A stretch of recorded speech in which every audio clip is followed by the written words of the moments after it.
1 € le billet, 2 € pour l'aller-retour, un système de réservation simplifié sur un site internet dédié. Avec le train à 1 €, la région veut améliorer le pouvoir d'achat des ménages.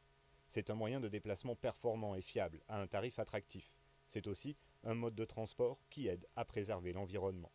Grâce au maillage multimodal complet du territoire initié depuis plusieurs années déjà, le train à 1 € s'adaptera à chaque bassin de vie. La mobilité touristique va être plus forte et elle profitera à tous. Développement économique, social, la région se veut ambitieuse, elle parie sur un territoire mobile et ouvert sur le monde. Alors je vous disais il y a quelques minutes, meilleur ouvrier de France, meilleur sommelier de France, Dominique Laporte est auprès de moi. Bonsoir Dominique. Bonsoir. Je suis ravi de te retrouver, puisque l'an dernier on a initié cette chronique qui permet de découvrir les cépages, découvrir les vins de notre région. Alors je le dis, hein, Dominique Laporte est d'abord, allez, j'abuse un petit peu, je tiens un petit peu le trait, mais passionné des vins sud de France, il faut le dire. Et là l'idée de cette chronique, hein, tu me reprends, je dis des bêtises, c'est justement de vous initier à la dégustation des vins et vous faire partager ce goût du vin qu'il a pour les vins de notre région. C'est bien ça? Exactement. Donc, et ce soir, on va commencer par quoi? Alors, on va déguster des vins donc, des 4 départements producteurs de notre région, à savoir... 4 sur 5. Oui, tout à fait, puisque la Lozère n'a pas encore pour l'instant de vignoble, mais ça ne serait tardé, paraît-il. Donc, on aura un vin blanc donc, des Pyrénées-Orientales. Ensuite, on va aller sur un vin de l'Aude en vin rouge. Ensuite, on va aller sur un vin du Gard et terminer par un vin de l'Hérault. Eh bien, c'est parfait. Je vous laisse entre de bonnes mains. Bienvenue à vous, vous qui allez profiter de cette petite leçon d'onologie. Voici Dominique Laporte. Bonjour. Alors déjà, vous servir le premier vin. Et on va commencer donc, cette dégustation par un vin blanc originaire donc, du Roussillon, exactement en IGP, des Côtes catalanes. Alors la particularité, si vous voulez, c'est qu'on va faire une dégustation où on va justement voir les bases de la dégustation et voir un petit peu ce que l'on doit rechercher lorsqu'on déguste et pourquoi le rechercher. Donc déjà, je vous sers ce premier vin. Voici, tout le monde est servi, je pense. Alors, vous savez, donc là, il s'agit donc d'un vin qui est Terre de Lansac, millésime 2012, en IGP Côte Catalane, qui est un vin qui est élevé en barrique. Donc la particularité de la barrique, c'est que ça va lui donner des particularités aromatiques, visuelles et surtout gustatives. Alors déjà, quand on a un vin blanc, la première des choses que l'on doit faire quand on regarde un vin, c'est analyser sa couleur. Pour savoir déjà si on a du vin blanc, du rosé, du rouge. C'est une chose qui paraît basique, mais évidente. Mais au-delà de ça, au-delà de la couleur initiale du vin, ce qui va être important, ça va être ce qu'il va nous dévoiler aussi au niveau de sa couleur. À savoir, si vous avez une couleur assez dorée, ça veut dire que le raisin est peut-être un raisin assez mûr, ou un cépage qui aura des caractéristiques très marquées par une pigmentation forte, notamment par exemple les chardonnays ou les viogniers sont très colorés, ou alors que le cépage a été aussi élevé en barrique, puisque le fait d'élever le vin en barrique, on aura une légère oxydation de la couleur, qui va partir d'une couleur très pâle vers une couleur un petit peu plus accentuée, beaucoup plus dorée, voire même avec beaucoup de vieillissement, parfois un peu ambré. Donc là, qu'est-ce qu'on peut en dire déjà? Qu'est-ce que vous ressentez? On a une couleur, vous voyez, qui est légèrement dorée, donc on est sur on va dire un jaune doré aux nuances légèrement évoluées, c'est-à-dire un tout petit peu d'oxydation dans la couleur, mais pas trop. Forcément, on est sur un vin assez jeune, et ce petit passage en barrique lui a donné une couleur assez chatoyante. Au niveau aromatique, on va d'abord sentir le vin, premièrement, sur la partie, on va dire, plaisante du vin. Est-ce que le vin est agréable ou non? Là, en l'occurrence, bien sûr, le vin est parfaitement agréable. Et ensuite, on va juger de son intensité aromatique. Est-ce que le vin dévoile beaucoup d'arômes, est très marqué, ou au contraire est relativement discret? Vous le trouvez comment, là? Plutôt marqué, plutôt aromatique, oui. C'est un vin qui est très intense sur un plan aromatique. Une fois qu'on a cherché son intensité, on va chercher la gamme aromatique que le vin propose. Là, est-ce qu'on est plutôt sur des notions de fleurs, de fruits, d'élevage, c'est-à-dire cette notion peut-être de boisé, d'odeur vanillée liée à l'élevage en barrique? Qu'est-ce que vous ressentez? Est-ce qu'il y a une odeur qui se... Oui? Le fruit, d'accord? Monsieur a un peu plus de mal alors. Alors il faut l'aérer pour avoir un petit peu plus d'odeur, vous allez voir que ça va aider et développer. Qu'est-ce que vous retrouvez, mesdames, messieurs? Très fruité, un peu boisé. Alors c'est vrai que sa dominante aromatique, on est vraiment sur des fruits blancs un peu mûrs, et on a une notion aussi de boisé quand même. On a cette notion, on va dire, légèrement vanillée, un tout petit peu orientée, on va dire, noix de coco quelque part. Et c'est vrai que plus on l'aère, plus on ressent ce côté élevage beaucoup plus marqué, beaucoup plus accentué. Alors maintenant, on va le déguster, et ce qu'on va juger quand on va déguster le vin, la première chose, ça va être l'aspect velouté que l'on va avoir en bouche. Ensuite, derrière, il va laisser place à une forme d'acidité qui va être un petit peu nerveuse, qui va titiller le palais et faire légèrement saliver. Et après, on peut avoir parfois un petit peu d'amertume dans le vin, et ce qui va donner une notion de persistance et d'ampleur en bouche. Alors, on va le déguster et voir. Alors, vous pouvez ou recracher ou avaler en fonction de vos envies, mais bien sûr, avec modération toujours. Hein. Voilà.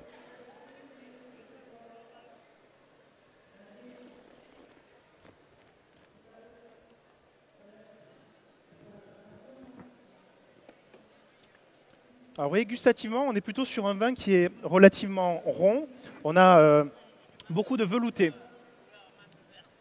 Alors, on a un côté amande verte, tout à fait, mais on a surtout quelque chose de très velouté, très onctueux, très gras. Alors, on n'a pas de sucre, mais on s'attend quasiment à avoir une impression de sucre. On a vraiment du velouté, beaucoup de charme et d'ampleur. Non, on ne le sentait pas au départ, et maintenant, il y a cette petite notion un peu d'amertume qui vient justement par rapport à cette notion d'amande amère, qui vient donner un petit peu plus de volume. Et on a l'impression que le vin a tendance à bien remplir la bouche, à être vraiment très volumineux, beaucoup de matière quelque part et une bonne persistance. Alors, vous avez vu qu'une fois qu'on l'a avalé ou recraché, on a l'impression que le vin est encore là. Alors ça, c'est ce qu'on appelle la persistance aromatique intense. Alors ça paraît un peu barbare, un peu compliqué à comprendre, mais si vous voulez, c'est le vin, il a un équilibre, donc à savoir son acidité, son moelleux et son amertume qui donne son équilibre, qui donne sa carte de visite. Et derrière, la longueur pendant laquelle on va le ressentir sans qu'il y ait de changement, c'est-à-dire le vin dans son intégrité totale, on va mesurer cette durée en secondes, ce qu'on appelle les caudalies. Voilà, on a essayé de le codifier, mais c'est tout simplement des secondes. C'est l'arrière-goût. Alors oui, ça peut ressembler à des vins de nos voisins de la vallée du Rhône, tout à fait, bien sûr. Alors la particularité, c'est qu'on est sur une longueur assez marquée pour un vin blanc, parce qu'on a à peu près 5-6 secondes, ce qui est relativement bien pour ce type de vin. Alors, on a toujours des questions concernant les accords mets et vins. Que servir avec le vin que l'on déguste? Alors, ne vous cassez pas la tête, souvent, quand on boit une gorgée d'un vin, on va souvent avoir une envie tout de suite, quelque chose qu'on a envie de déguster ou un moment particulier. Est-ce que là, lorsqu'on le déguste, est-ce qu'il y a quelque chose qui vous vient tout de suite à l'idée en dégustation? Vous avez envie de manger quoi avec? Du poulet. Ah, du civet de Lierre avec ça, peut-être un peu trop puissant le civet quand même. Oui, avec ce type de vin, moi je parle. Voilà. Des coquillages. Alors des coquillages, oui, mais moi je verrais ça avec une sauce un petit peu crémée. Elle est plutôt sur des crustacés quasiment, oui. Le côté fruits de mer, mais plutôt crustacés. La volaille aussi, très bien, si on fait une volaille un peu crémée, parce qu'on a quand même un vin qui est relativement riche, relativement puissant. Mais après, avec son charme aussi, on a envie de le boire à l'apéritif aussi. C'est vrai que c'est très agréable. Alors, si vous voulez bien, donc, après ce vin des Côtes catalanes dans le Roussillon, on va goûter un deuxième vin. Là, on va évoluer donc, sur un vin de l'Aude. On va être sur un pinot noir. Alors, le pinot noir est un cépage qu'on retrouve plutôt chez nos amis bourguignons en temps normal. Mais c'est vrai que sur le terroir en fait, de Limoux où il se situe, on a une particularité, c'est qu'on est sur un terroir relativement froid, relativement frais. Et du coup, ce cépage arrive à bonne maturité là-bas. On n'est pas arrivé, vous allez voir que ce sera plutôt avec le dernier, le civet de lièvre. Donc là, vous voyez, on est sur un cépage qui s'appelle le pinot noir. Et la particularité de ce cépage, c'est qu'on a donc des couleurs qui sont très très claires. Donc là, on est donc sur un pinot noir donc des terroirs de Limoux, par les caves Anne de Joyeuse. Vous voyez déjà, on a une couleur qui est, pour un vin rouge, relativement faible. On a une couleur qui est très transparente. On arrive beaucoup à lire à travers. Ah, pas du tout, là, vous allez le voir. Enfin, on n'est pas du tout, on est loin du Carignan au niveau des gammes aromatiques. Alors, on a un vin qui a une couleur très claire par rapport à d'autres qui, vous allez voir tout à l'heure, sont beaucoup plus colorés. Là, on est sur une couleur rubis foncé, avec des nuances légèrement brunes, parce qu'on a une petite évolution de la couleur, bien qu'on ne soit que sur un millésime 2012, qui n'est pas forcément vieux, mais on a déjà une forme d'évolution. Parce que le vin aussi a subi un élevage, et l'élevage a fortement oxydé sa couleur, qui n'a pas une couleur aussi puissante et aussi colorée que les Carignans, que les Syrah ou que les Mourvèdres, par exemple, qu'on trouvera souvent chez nous. Entre autres. Alors, le Cinsault n'est pas toujours très coloré, mais il a un peu cette apparence souvent.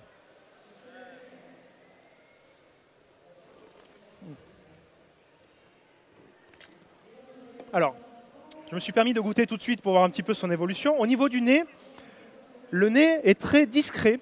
On n'a pas un nez très puissant, on n'a pas un nez aussi marqué que ce qu'on avait sur les plans aromatiques que le blanc tout à l'heure. On est quelque chose qui est plutôt sur la distinction, sur l'élégance. On n'a pas une gamme aromatique qui va être opulente et qui va sauter tout de suite au nez. Au contraire, c'est plus sur le côté subtil, tout en délicatesse, qu'on va avoir sur ce type de cépage. Et c'est vrai que c'est le propre des vins de nos amis bourguignons, qui sont issus à base de ce cépage, où on n'a pas des cépages très aromatiques et extravagants, on est plutôt sur la réserve. Mais par contre, ce sont quand même des cépages qui, de par leur acidité, leur petite amertume après que l'on a en bouche, vont pouvoir rivaliser avec des gibiers justement, mais sinon vont fonctionner dans la jeunesse très bien avec des volailles rôties notamment, avec du canard, avec des volailles, des gibiers par exemple, style perdreau, des bécasses, ça fonctionnera très bien. Là, on commence à rentrer en période de chasse, donc c'est vrai qu'on pourra fonctionner avec ce type de gibier sans aucun problème. Alors, vous avez vu qu'il n'était pas aussi puissant que ce qu'on a l'habitude de goûter sur certains vins rouges. On n'a pas le même volume, la même densité. On a vraiment un rouge qui est à la limite quasiment entre le rouge et le rosé, tout en finesse, tout en légèreté. Alors, c'est vrai que pour les gens qui n'aiment pas trop les vins rouges, il est vrai que ce type de cépage, le pinot noir, aura plutôt un équilibre de vin rosé ou de vin blanc quasiment. On est plus sur un vin tout en réserve, tout en finesse, en élégance. Et c'est vrai que ça peut fonctionner aussi très bien en guise d'apéritif. Oui, bien sûr, allez-y si vous avez une question. Alors, pour quelle raison on a supprimé le cinsault? Alors, il n'a pas été supprimé, mais on l'utilise un peu moins dans les vins. On le garde plutôt pour les rosés, parce que c'est un cépage qui a une forte production. Et du coup, comme il produit beaucoup, on a préféré des cépages qui avaient des qualités, si vous voulez, pour faire des rendements plus faibles, pour aller plus vers de la qualité. Mais il rentre souvent dans les assemblages quand même, hein, donc ce cépage, le cinsault. Alors, oui. Alors, comment vous le trouvez, vous, sur un plan aromatique et gustatif, comment vous le trouvez par rapport à d'autres vins que vous avez l'habitude de déguster? Un rouge léger, tout à fait, vous avez raison. Monsieur aussi? Pour vous, trop léger? Parce que vous préférez des vins rouges justement plus puissants. Alors, on va faire le tour ici, mesdames. C'est vrai qu'on est plus proche du rosé, vous avez raison. On est sur des rouges relativement légers. Alors bien sûr, il faut boire avec modération, tout à fait. Mais par contre, ce qu'il faut, c'est que, vous voyez, il n'y a pas, si vous voulez, il n'y a pas de vin parfait ou de vin idéal. Il n'y a que des vins qui sont, on va dire, faits pour des situations particulières. Il est vrai que ce vin-là n'ira pas dans le même contexte qu'un vin beaucoup plus puissant. Lui, on va préférer le boire en guise d'apéritif ou sur des mets relativement délicats, des mets légers, contrairement à d'autres vins qui, eux, auront beaucoup plus de puissance, qui appelleront des plats plus riches, des plats mijotés. Exactement. Soit le blanc qu'on avait tout à l'heure ou celui-ci peut faire un très bel apéritif. Alors, si vous voulez bien, on va évoluer et aller goûter donc, sur un vin donc, du Gard avec un vin de l'appellation Sommières, qui est une appellation assez récente dans notre région, avec le domaine Trépalou. Vous voyez que nous sommes sur déjà une couleur beaucoup plus sombre.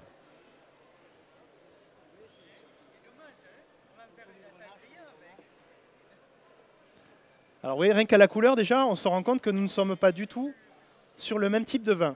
C'est vrai que là, on est sur un vin qui est avec un assemblage dominante de Syrah, avec pas mal de grenache, et du coup, on a des couleurs forcément beaucoup plus sombres, beaucoup plus marquées. Parce qu'en fait, il faut savoir que les raisins ont toujours une pulpe transparente, donc une pulpe, on va dire, blanche. Si on les presse tout de suite, on va extraire un jus blanc, un jus transparent. Par contre, si on laisse en contact la peau avec le jus, on va colorer. Et il y a des peaux de certains raisins qui ont plus de matière colorante que d'autres. Et après, ce qui va aider à la coloration, ça va être le temps que l'on va laisser en coloration. Si vous voulez, faites l'exemple et le rapprochement avec une infusion, donc par exemple du thé.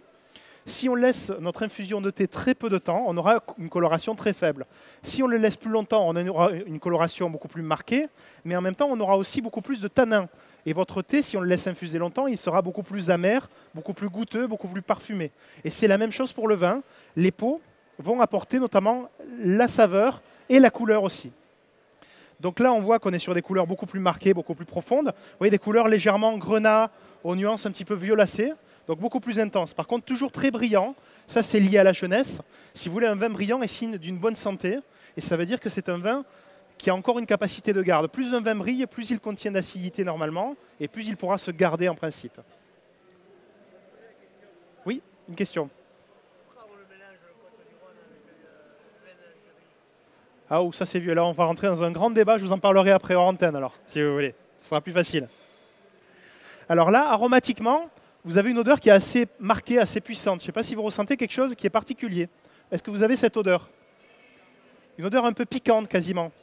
Est-ce que vous avez une idée de ce que ça peut être? Des petits fruits rouges, oui, tout à fait. Et après, une odeur un peu plus marquée, plus tonique. Une odeur un peu épicée, quasiment. On a une odeur un peu poivrée. Et ça, souvent, on le ressent dans les dominantes de cépages Syrah, où on a ce côté à la fois, bien sûr, de fruits rouges, de fruits noirs, mais en même temps, ces odeurs d'épices qui sont assez marquées et qui vont apporter une complexité aromatique et qui, en bouche, devrait nous donner aussi un caractère un peu piquant, un peu complexe aussi, qui va apporter une étoffe au vin. Alors bien sûr, on va l'aérer pour développer encore plus ses arômes, et après on va le déguster pour essayer de ressentir ces différences. Alors c'est vrai qu'aromatiquement, maintenant, on a un peu plus de chaleur, un peu plus de générosité. On commence à avoir une notion un petit peu plus de végétal aussi, des notions de ronces, vous voyez, de feuilles froissées. On commence à avoir aussi ces odeurs de marc, ces odeurs de fruits noirs qui deviennent de plus en plus aromatiques et de plus en plus solides au niveau des odeurs perçues. Et on va le déguster. On a une odeur aussi de pignon, une odeur un peu de fruits secs, quelque part, après avoir aéré pas mal le vin.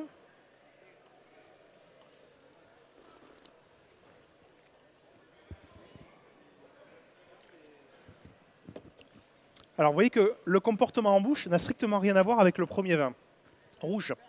On a beaucoup plus de tanins.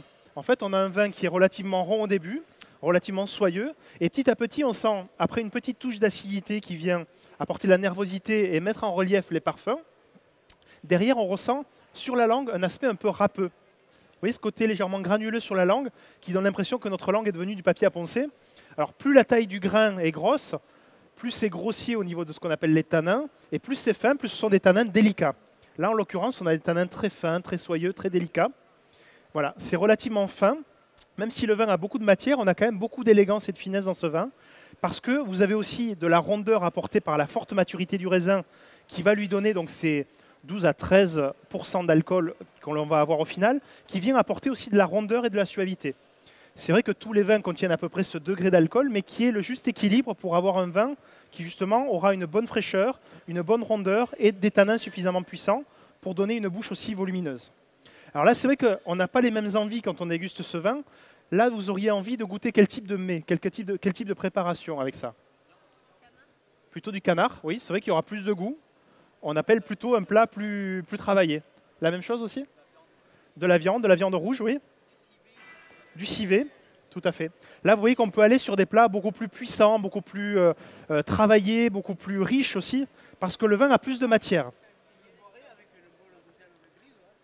Oui, par exemple, mais pas dans les restaurants, puisque les grives, on ne peut pas en trouver dans les restaurants. Mais vous avez raison, si vous êtes chasseur, avec plaisir. Alors, vous voyez qu'on est sur un vin donc, qui est complètement différent. Donc là, on était sur le fameux terroir donc, de Sommières, où on est donc sur ces premiers contreforts donc, sur le Gard, où on a de très beaux équilibres, parce qu'en fait, on est sur un terroir de galets qui va apporter une belle puissance. Si vous voulez, les galets vont accumuler de la chaleur la journée, vont la restituer la nuit, ce qui fait qu'on va avoir une maturité des raisins qui va être totale, et du coup, on n'aura pas d'agressivité dans les vins, parce que le raisin est très mûr. Quand les raisins sont récoltés en dessous de la maturité, on va avoir des acidités plus fortes, des amers un petit peu plus marqués, et forcément, ça sera moins plaisant à l'instant T, mais par contre, sur la garde, ça peut être intéressant. Des vins qui sont aboutis très jeunes, c'est très agréable, mais on aura moins de potentiel de garde. Donc il faut savoir justement, en fonction de ce qu'on veut faire et l'utilité de vin qu'on a acheté, pouvoir savoir si c'est un vin de garde ou si c'est un vin de consommation.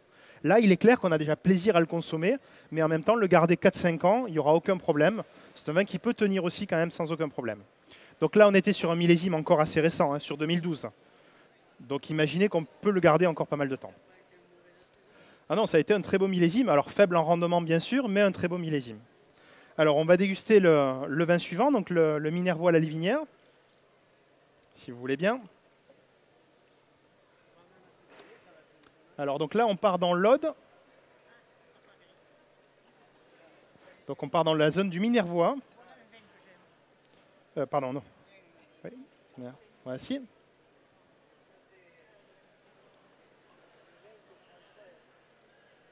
Alors là, par contre, nous sommes sur les contreforts de la Montagne Noire. Du coup, la climatologie n'est pas tout à fait la même. Donc c'est château Sainte-Eulalie, donc sur millésime 2011. Vous voyez qu'on est sur un vin un petit peu plus vieux, mais regardez la couleur, elle est encore plus sombre, encore plus intense que les vins précédents. Pourquoi? Parce qu'on est sur des rendements, si vous voulez, plus réduits. Les rendements, c'est ce que la capacité de la vigne, en termes de production, va donner sur un hectare. On dit qu'un rendement à l'hectare est par exemple de 30 hecto-hectares, de 40 hecto-hectares ou 50 hecto-hectares. Plus le rendement est faible, plus il y aura concentration des raisins. Alors après, il ne faut pas aller vers de la surconcentration non plus, où ça peut être négatif. Donc il faut trouver le juste milieu. Et là, vous voyez qu'on est sur quelque chose de plus concentré, une couleur plus intense, plus noire. Et là, vous voyez qu'on ne voit pas à travers. On a vraiment une intensité très forte de la couleur qui fait qu'on ne peut pas lire à travers la couleur du vin.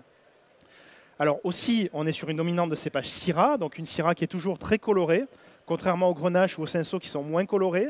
Là, on a une intensité de couleur toujours très marquée.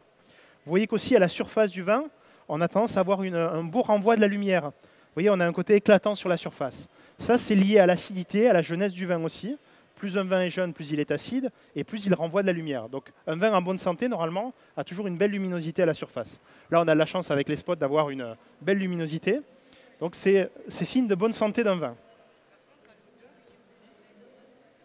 Alors c'est vrai que lorsqu'on le sent sans l'aérer, il est beaucoup plus délicat. Il paraît un peu sur la réserve, il n'est pas très aromatique, il paraît vraiment fermé, vraiment délicat. On n'a pas quelque chose d'intense comme on pouvait avoir sur le précédent. Alors justement, c'est peut-être un vin aussi qui a besoin de temps. Des fois, des vins ne se livrent pas dès le début, ils ont besoin d'oxygène. Là, il y a un moyen très simple pour l'aider à s'améliorer au niveau aromatique, c'est faire rentrer de l'oxygène dans le vin. Et le moyen est très simple, c'est faire tourner votre vin comme ça dans le verre. Et du coup, on fait rentrer de l'oxygène et on va développer la gamme aromatique du vin. Et là, vous sentez qu'aromatiquement, on a quelque chose de beaucoup plus intense que ce qu'on avait en phase inerte. Alors vous voyez, c'est puissant quand même, mais les arômes ne sont pas les mêmes. Le côté petit fruit qu'on avait tout à l'heure, on ne l'a pas vraiment. Là, on est plutôt sur le fruit compoté, le fruit noir. Quelque chose de plus massif, de plus structuré, de plus puissant. On sent un côté très intense. On a aussi des notions un peu d'impression de choses puissantes, comme par exemple la sauge, le laurier. Vous voyez, on a des choses très riches. Et on voit que le vin a besoin de se livrer. On a même quasiment l'impression d'avoir des odeurs un peu de civet quasiment. Vous savez, quand on fait mariner énormément, ces odeurs de gibier parfois, de vénaison. Et ça, justement, c'est peut-être une indication. Peut-être que le vin va bien se marier avec, entre autres, des civets. Donc on va le déguster, voir ce que ça donne.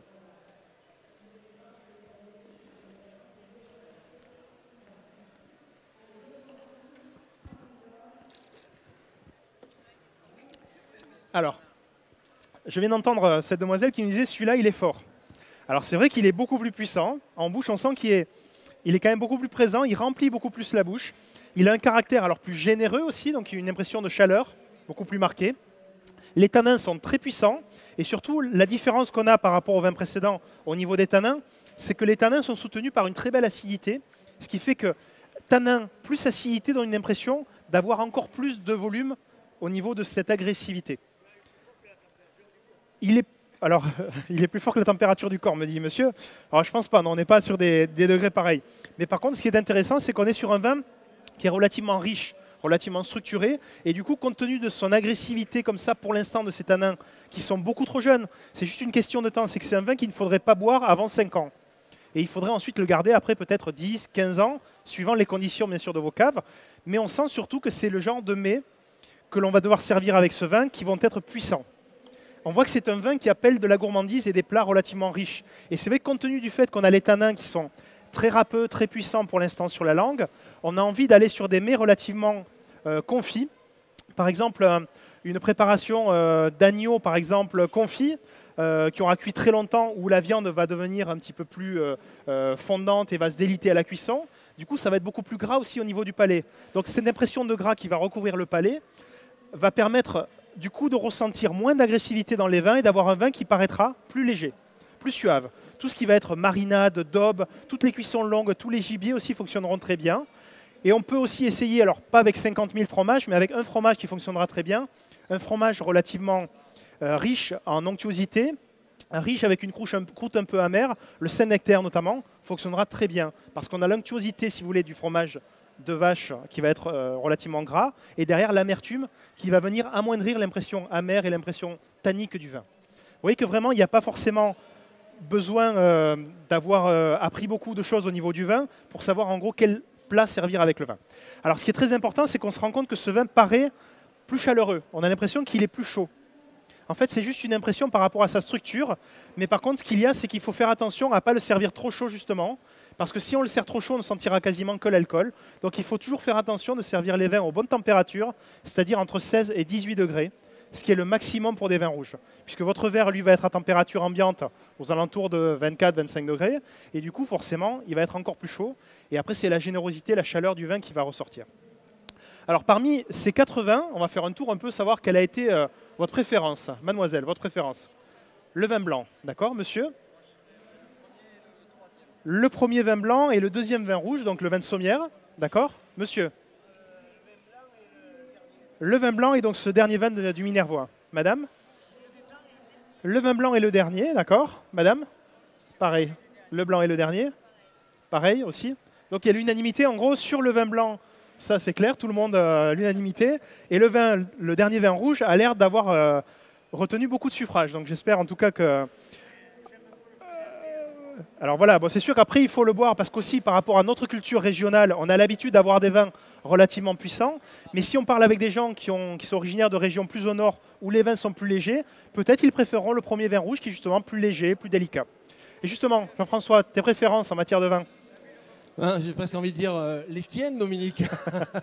Bon, il va falloir regoûter alors. Les vins sud de France, d'abord, évidemment, ayant une démarche citoyenne et consommons les vins sud de France, ça permettra d'aider un petit peu les producteurs.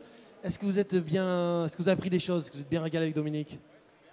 Il va bien. Hein? Il y a peut-être des questions encore, je ne sais pas. Des questions, peut-être une question, s'il y en a une, ce sera la dernière, puisqu'on va clôturer dans un instant cette chronique, l'atelier leçon d'onologie, animé par Dominique Laporte. Une question? Oui, allez-y. Tiens, vous allez la faire au micro. Bonjour. On parle souvent de ce que laisse le vin sur le verre. Est-ce que vous pouvez expliquer ce que ça représente? Alors oui, je n'en ai pas parlé pour une raison très simple, c'est qu'il n'y a pas de bénéfice à savoir ce que ça apporte au niveau du goût. Si vous voulez, lorsque l'on fait tourner un vin comme ça dans un verre, on voit qu'il y a des larmes, vous voyez d'ailleurs, qui ruissellent à l'intérieur. La seule chose qu'on pourra dire, c'est qu'il y a des larmes plus ou moins nombreuses, plus ou moins rapides, plus ou moins resserrées. Mais de là ensuite arriver à tirer des conclusions sur la quantité d'alcool, de sucre ou de glycérol contenu dans le vin qui permettent de faire varier, on va dire, cette constante, c'est pas évident. Surtout que l'onctuosité, si vous voulez, d'un vin, son alcool et son glycérol ne sont pas mesurables comme ça pour nous par notre palais. Par contre, il y a des éléments perturbateurs, à savoir la température ambiante, la pression atmosphérique, l'altitude, la propreté du verre, va faire que ça va modifier. Donc c'est vrai que n'ayant pas les paramètres constants à longueur d'année, il est très difficile de pouvoir juger par rapport à ça. Mais c'est vrai que des vins qui ont tendance à être très épais au niveau de leur apparence sont souvent des vins doux, des vins avec un sucre résiduel très marqué. Des vins riches en alcool souvent vont coller plus largement aux parois. Mais ça, c'est une constatation. Après, de là à juger d'un alcool précis par rapport à ça, c'est compliqué. Donc on peut en parler, le nommer, mais de là à tirer des conclusions, c'est un peu compliqué. Mais merci en tout cas pour cette belle question. Il a répondu à la question.